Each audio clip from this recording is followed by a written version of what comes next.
but your chances of being in a plane crash are minuscule. Did the pilots rely, as some have suggested, too heavily on automation, the computers that can run the plane?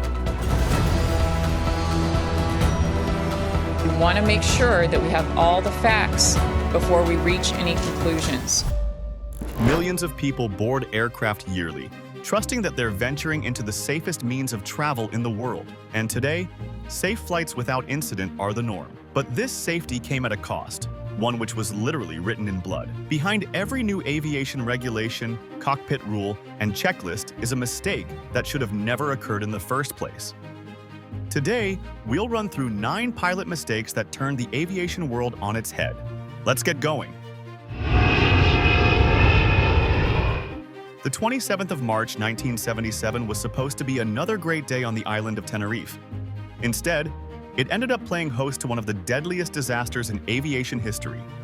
2 Boeing 747s, one from Pan Am and the other from KLM, found themselves on the Los Rodeos airport runway covered with fog. The KLM captain, who was frustrated by the hours of delay, believed that his plane was cleared for takeoff. As such, he pushed the aircraft's throttle forward. But through the thick fog was the Pan Am airplane taxiing ahead. Seconds later, the 2 planes collided into each other. This incident led to the deaths of 583 people. Miscommunication was the root cause of this incident. And the aviation world responded immediately by banning words like, "You're cleared and okay." Instead, only explicit commands such as "cleared for takeoff" or "cleared to lineup" are obeyed. The United Airlines Flight 173 was one that took off from New York City's John F. Kennedy International Airport to the Portland International Airport in Portland, Oregon. However, on the 28th of December 1978, an incident that'll shake the roots of aviation took center stage. A DC-8 plane circled the Portland airport with an issue with the landing gear. The pilot was increasingly worried about his faulty landing gear. As such, instead of trying to land, he kept on troubleshooting the system. This led to concern among crew members, as fuel levels were dangerously low. The flight engineer and first officer hinted at this issue. However, the pilot, focused on the problematic landing gear, didn't listen to their recommendations.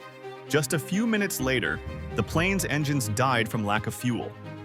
This saw the aircraft crash onto the runway, killing 10 people in the process. The UA Flight 173 tragedy brought to light a dangerous culture in aviation. This revolved around captains' decisions taking precedence, regardless of how fatal they seemed. As such, first officers and other crew members staying mum even when disaster was ahead was prevalent. To ensure a scenario like this never occurred again, Crew Resource Management, also known as CRM, was introduced. This was a training that taught all crew members they had a voice, and captains must listen to them. All thanks to CRM, cockpit teamwork has become the new normal across the globe. On the 13th of January 1982, snow blanketed the city of Washington, D.C. The Boeing 737, which conducted the Air Florida Flight 90 flight, was delayed due to delays. During this timeline, the pilot requested a de-icing of the plane. Although this was carried out, the plane remained on the runway for another 40-plus minutes. By this time, a new layer of snow had covered the plane. The pilot, scared of delays, didn't request another de-icing. That said, the plane's crew also forgot to activate the anti-ice system linked to the engines. Before the plane took off, the pilot, who didn't have much experience flying in the snow, made a series of mistakes that caused the plane to lose power quickly. And after just a few seconds in the air, the plane crashed into the 14th Street Bridge before falling into the icy Potomac River. Only the tail end of the plane stayed above water. This incident claimed the lives of 74 people. The aftermath of the Air Florida Flight 90 incident changed cold weather flying. Now, airlines have strict de-icing protocols in place. Additionally, crew members are now trained to recognize icing dangers and reject takeoff attempts if prevailing conditions aren't safe. So, when you see those de-icing trucks from your window seats during snowy weather spraying your plane moments before departure, you're witnessing the legacy of Air Florida Flight 90. On the 29th December 1972, a Lockheed L-1011 tied to the Eastern Airlines Flight 401 was primed to land. However, since the landing gear indicator failed to illuminate, the pilot alongside the first officer and flight engineer didn't know if the landing gear was down or not. This led to a series of arguments within the cockpit. As such, they got distracted and didn't notice that the plane's autopilot system had disengaged. None of them observed the aircraft's steady but slow descent either. Just seconds later, the plane landed into a swamp, claiming 101 lives. All these fatalities, all because of a burnt-out indicator. Ouch! This scenario brought forth a lesson. Fly the plane first. Everything else comes secondary. That said, it also led to design changes within the cockpit. Warning systems became more noticeable, and crew procedures focused on situational awareness. On the 6th of August 1997, Korean Air Flight 801, serviced by a Boeing 747, was approaching Antonio B. Won Pat International Airport, Guam. During this timeline, it was raining heavily, and visibility was super low. This caused the flight's crew to opt for an instrument landing. The glide slope instrument landing system wasn't working. However, Captain Park believed it was still operational. The first officer and flight engineer noticed that the plane was descending steeply and told the captain that there wasn't any runway in sight. They warned that the signal picked up wasn't coming from the glide slope. Despite their continuous pleas, Captain Park continued with the approach, and moments later, the plane crashed into Bijia Peak, killing 229 people in the process. This disaster brought about reforms within the aviation industry and Korean Air itself.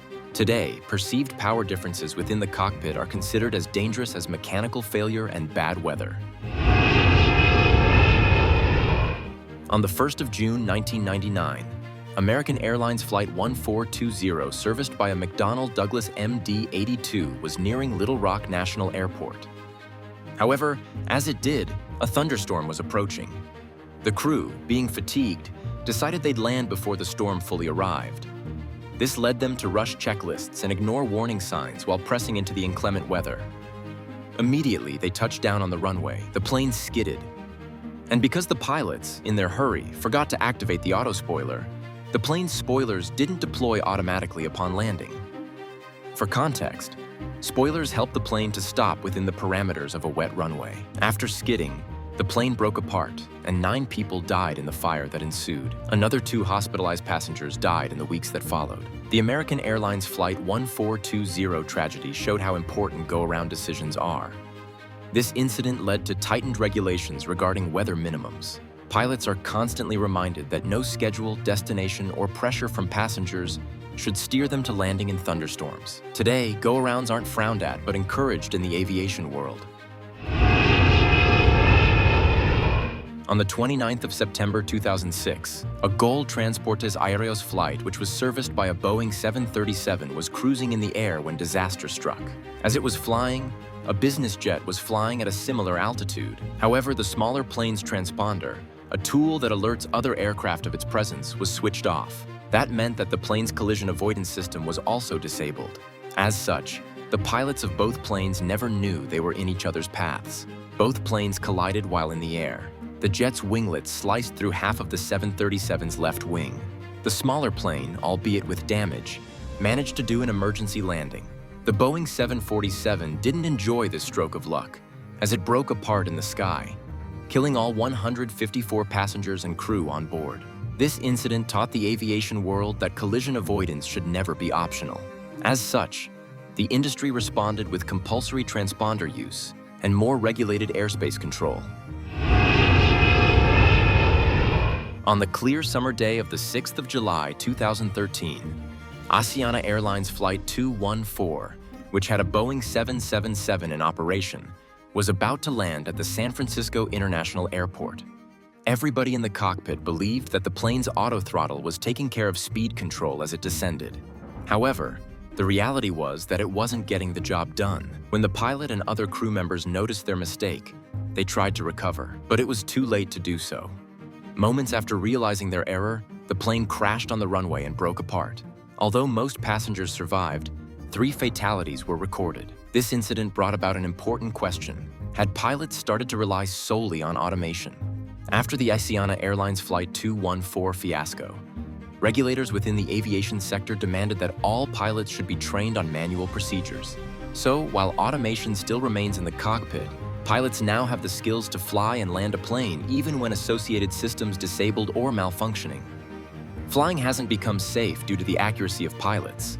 Rather, it's that way because the aviation world has learned, painfully and permanently, from mistakes that led to loss of lives and property. If you found this video eye-opening, let us know in the comments. And if aviation-related content tickles your fancy, hit the like and subscribe button for more of the same.